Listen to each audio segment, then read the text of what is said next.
Hello friends, and welcome to yet another episode of Talking Timeshares with Timeshare Users Group.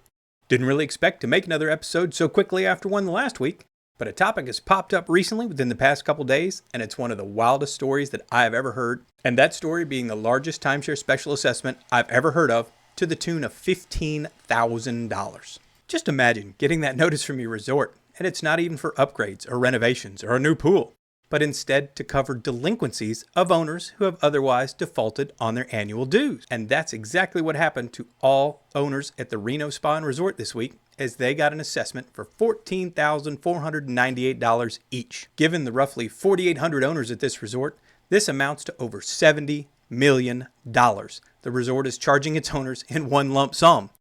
And $61 million of that is specifically earmarked to cover bad debt, or otherwise delinquencies or defaults from existing owners. This is actually a mind-blowing figure because the 2025 annual budget for this resort shows that the line item for bad debt is listed at only $2.4 million. While that alone doesn't exactly portray this resort as healthy, the math required to get to $61 million in bad debt just absolutely escapes me.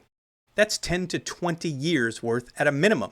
And for the average owner paying $800 a year in fees, that's 18 years worth of maintenance fees in one single round. While all resorts have to struggle with bad debt and delinquencies, we have been seeing disturbing trends, ever increasing defaults across the board year in and year out, especially because defaulting is the preferred strategy that exit and cancellation companies use to guarantee they can get owners out of their timeshare.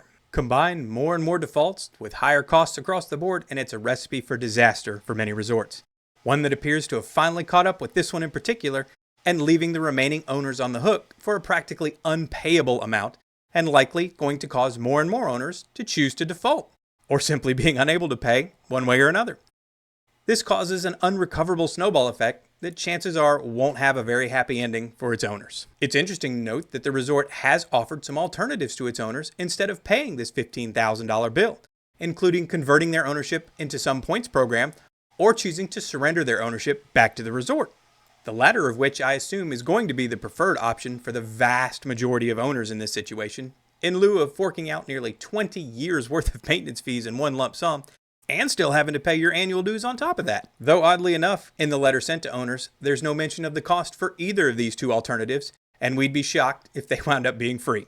One other fascinating footnote in this story is that this same developer, which is Legacy Vacations, was responsible for another staggering assessment at one of their properties back in 2020 for Brigantine Beach Resort in New Jersey.